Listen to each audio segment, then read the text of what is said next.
এনএসটেক BD এর stock management সিস্টেমে সকলকে স্বাগতম। গত পর্বে আমরা ব্যাংকিং সংশ্লিষ্ট কার্যক্রম দেখেছিলাম। এ পর্বে আমরা দেখব রিপোর্ট সংশ্লিষ্ট কার্যক্রম, অর্থাৎ এনএসটেক বিডি স্টক ম্যানেজমেন্ট সিস্টেমের জন্য কি কি ধরনের রিপোর্ট প্রোভাইড করে থাকে সেই রিপোর্টগুলো আমরা ধাপে ধাপে দেখব। তো এখানে আমি বাম পাশের মেনু থেকে রিপোর্টস মেনুতে গেলাম।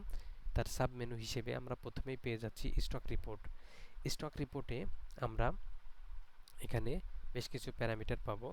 স্টক রিপোর্টের মাধ্যমে আমরা জানতে পারবো যে আমার স্টকে এখন কোন ব্র্যান্ডের কোন ক্যাটাগরির কোন প্রোডাক্ট কতগুলো আছে। আমরা চাইলে ব্র্যান্ড, ক্যাটাগরি, প্রোডাক্ট এবং প্রোডাক্ট ভেরিয়েন্ট বা প্রোডাক্ট আইটেম দিয়ে ফিল্টারিং করে দেখতে পারি, অথবা একবারেই সম্পূর্ণটা দেখতে পারি। তো এইখানে ভিউ বাটনে ক্লিক করলে এই এরিয়াটাতে পিডিএফ শো হবে। যদি কারোর পিডিএফ শো না হয় তাহলে সে ডাউনলোড বাটনে ক্লিক করার মাধ্যমে এই রিপোর্টটি দেখতে পাবে।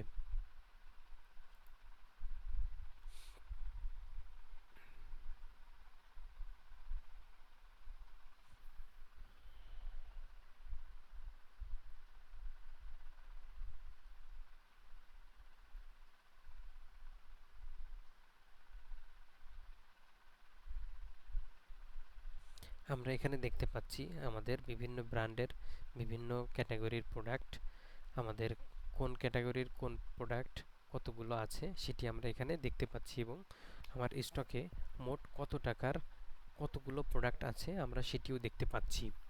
এখানে এমআরপি দিয়ে আমার কেনা প্রাইস হিসেবে এবং আমার বিক্রি মূল্য হিসেবে এখানে টোটাল একটা সামারি আমরা দেখতে পাচ্ছি। অর্থাৎ আমি কয়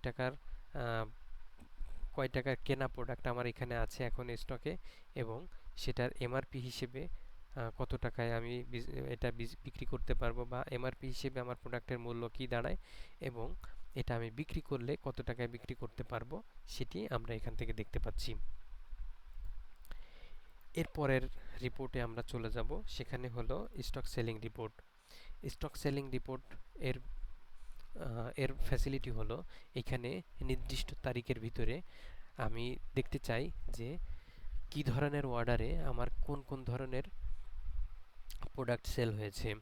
এখানে আমি যদি অর্ডার টাইপ অল রেখে দিই এবং বাকি যে প্যারামিটার আছে এগুলোতে আমি কোনো ভ্যালু না দিই, ব্র্যান্ড, ক্যাটাগরি, প্রোডাক্ট ভেরিয়েন্ট এগুলো যদি আমি না চিনাই, সেক্ষেত্রে আমি এই মাসের শুরু থেকে নিয়ে শেষ পর্যন্ত সম্পূর্ণ তারিখের ভিতরে মোট কত, মানে কোন কোন ব্র্যান্ডের কোন ক্যাটাগরির কতগুলো প্রোডাক্ট সেল হয়েছে এবং কোন কাস্টমারের কাছে কোন অর্ডার আইডিতে সেল হয়েছে, আমি সব তথ্য এখানে দেখতে পাবো। এখানে যে কাস্টমারের তথ্য, অর্ডারের তথ্য, এবং এখানে দেখাচ্ছে যে আমি কত টাকা মূল্যে কতগুলো প্রোডাক্ট সেল করেছি।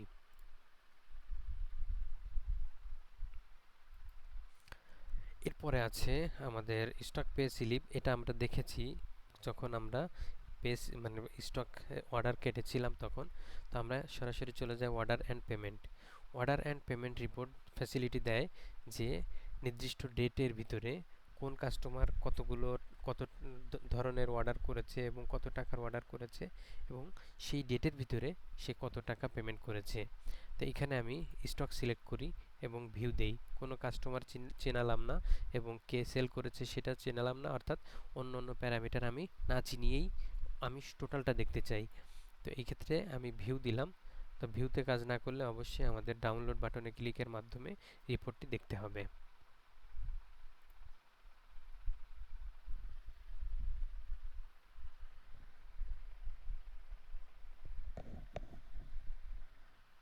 তো আমরা দেখতে পাচ্ছি যে আমাদের এই তারিখে একজন কাস্টমারের কাছে আমরা আমরা একটা অর্ডার আইডির মাধ্যমে মোট কত টাকা আমরা বিল করেছি এবং সেই বিলে কত টাকা সে কমিশন পেয়েছে এবং তাকে কত টাকার কমিশন দেওয়া হয়েছে সেই বিষয়টি তারা দেখতে পাচ্ছে, মানে আমরা দেখতে পাচ্ছি, এবং সে কত টাকা পেমেন্ট করেছে সেটিও আমরা দেখতে পাচ্ছি। এখানে পেমেন্ট অ্যামাউন্টে 84 টাকা এক্সট্রা দেখাচ্ছে, যেটা আমরা জানি যে সেটা হলো অ্যাডজাস্ট অ্যামাউন্ট।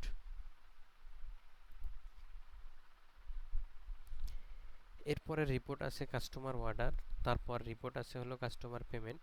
আমরা কাস্টমার অর্ডার, কাস্টমার পেমেন্ট এবং কাস্টমার ব্যালেন্স এই তিনটা রিপোর্টের একট একটা ভার্সন কাস্টমার লেজার এখানে পেয়ে যাব। সুতরাং আমি সরাসরি কাস্টমার লেজার এই রিপোর্টটি ওপেন করি। কাস্টমার লেজার এটি ওপেন করার জন্য আমাকে অবশ্যই একজন কাস্টমার সিলেক্ট করতে হবে এবং কোন ডেট থেকে কোন ডেট পর্যন্ত আমি এই কাস্টমারের লেজার দেখতে চাই এবং কোন ধরনের অর্ডারের লেজার দেখতে চাই সেটি এখান থেকে আমার চিহ্নিত করতে হবে। তো আমি এখানে সব ধরনের অর্ডারের লেজার দেখতে চাই এবং মাসের শুরু থেকে আজ পর্যন্ত লেজার দেখতে চাই। তো আমি এখান থেকে ডাউনলোড বাটনে ক্লিক করি, তাহলে আমি লেজারটি দেখতে পাবো।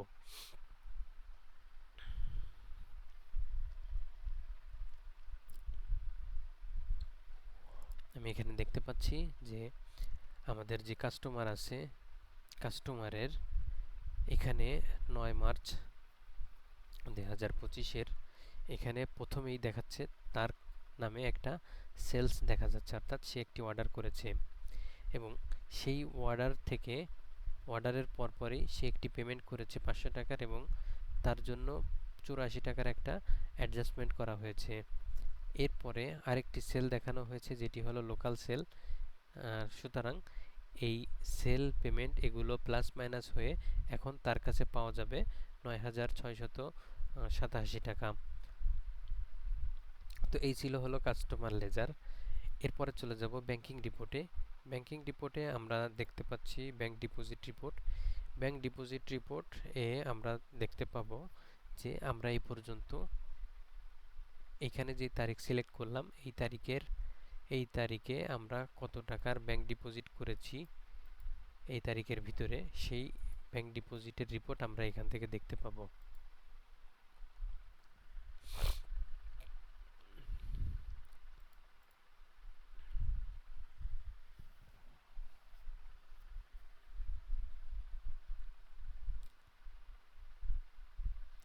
এখানে দেখাচ্ছে যে আমাদের যে তারিখ ফ্রম ডেট, এই ফ্রম ডেটের আগে আমাদের ওপেনিং ব্যালেন্স কিছুই নাই, অর্থাৎ এই ডেটের পূর্বে যদি আমাদের কোনো ব্যালেন্স থেকে থাকে ওপেনিং ব্যালেন্সে সেটা দেখাবে, অর্থাৎ ওপেনিং ব্যালেন্সে আমাদের ক্যাশ বক্সে এত টাকা ছিল। এরপরে আজকের দিনে পেমেন্ট পেয়েছি 500 টাকা এবং আজকের দিনেই পরের দিনে আমরা ডেবিট বা এখানে ডিপোজিট ব্যাংকে ডিপোজিট করেছি 450 টাকা। সুতরাং গতকালকে আমার ক্যাশ বক্সে ছিল 500 টাকা, কিন্তু আজকে 450 টাকা ডিপোজিট করার কারণে আমার ক্যাশ বক্সে আছে হলো 500 শুধুমাত্র 50 টাকা।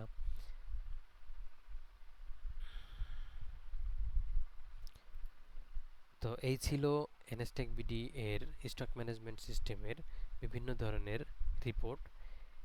এছাড়াও এনএসটেক বিডি যে ধরনের ফ্যাসিলিটি দিয়ে থাকে সেটি হলো যে 24 ঘন্টা কাস্টমার সাপোর্টের ব্যবস্থা, অর্থাৎ যে কোনো প্রয়োজনে কাস্টমারকে ফোন, টেকনিক্যাল টিমকে ফোন করা যাবে এবং টেকনিক্যাল টিম ক্রিটিক্যাল সমস্যাগুলো তৎক্ষণাৎ সমাধানের চেষ্টা করবে এবং যদি কোনো নিউ রিকোয়ারমেন্ট থাকে সেগুলো আলোচনা সাপেক্ষে একটা নির্দিষ্ট সময়ের ভিতরে প্রস্তুত করে দেওয়া হবে, অথবা কোনো ফ্যাসিলিটি যদি চাওয়া হয় সেগুলো অ্যাপ্লাই করায় দেওয়া হবে। তো এই ছিল এনএসটেক বিডি এর টোটাল টিউটোরিয়াল বা টোটাল পরিচিতির সঙ্গে সঙ্গে কোন ফিচার কিভাবে কাজ করে বিস্তারিত আলোচনা। তো আশা করি এই ভিডিওগুলোর মাধ্যমে আপনাদের সমস্ত রিকোয়ারমেন্ট, সমস্ত জানার যে বিষয়গুলো সেগুলো পূরণ হয়েছে। আপনারা আশা করি এই ভিডিওর মাধ্যমে সম্পূর্ণ কাজ সঠিকভাবে করতে পারবেন কারোরই হেল্প নেওয়া ছাড়াই। তো আপনাদের সকলের শুভকামনায় বিদায় নিচ্ছি। আল্লাহ হাফেজ।